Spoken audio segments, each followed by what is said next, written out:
And I want everyone right now to repeat after me. Please, I need everyone. We will demand change. It wasn't loud enough. We will demand change. I'm Henry Coleman III, and this is my story.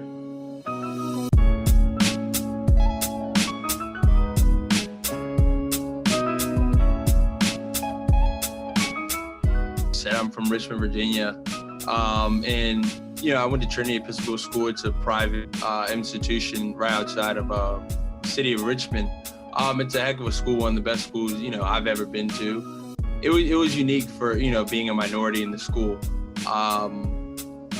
Throughout my senior class, there were about only 10 to 15 African Americans in that class, and it was about I'd say about 125 people. So it wasn't like you were kind of singled out, but it was something that was different. I had a good amount of African American teachers that actually helped, but it was a public school, so it was based on your standard learning, your SOLs and stuff like that. So they couldn't really go too far off of what just the history book was teaching us. And the history book at the time doesn't really teach you a lot of stuff about Black history per se. Richmond was the Confederacy, the capital of the Confederacy during the Civil War.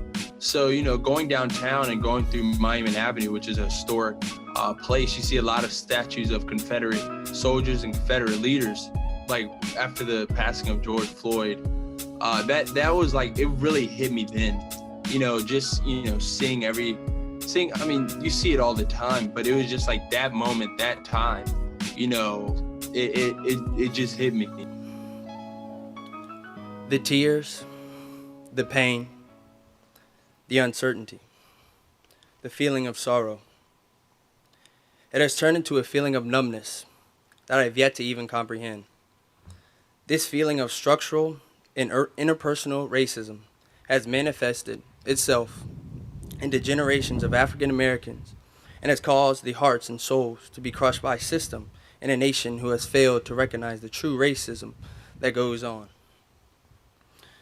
This country has had its knee on the neck of African Americans for too long.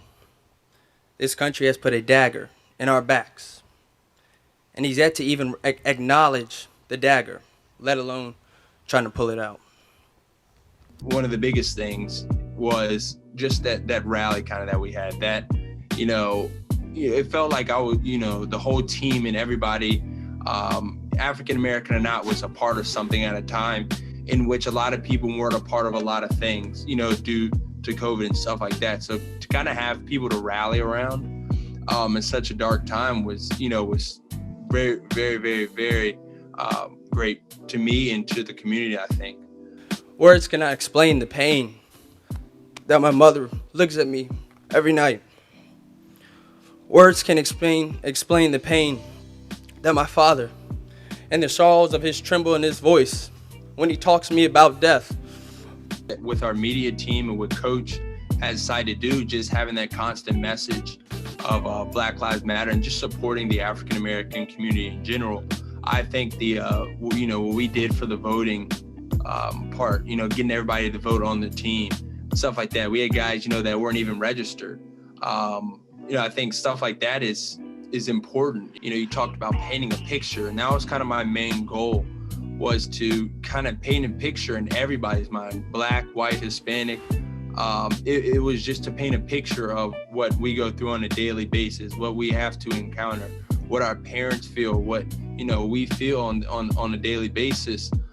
Because like I said, you might kind of know, especially somebody who's not a minority, you can, give all the support and do everything you want, but you'll never actually feel what it is to be African American.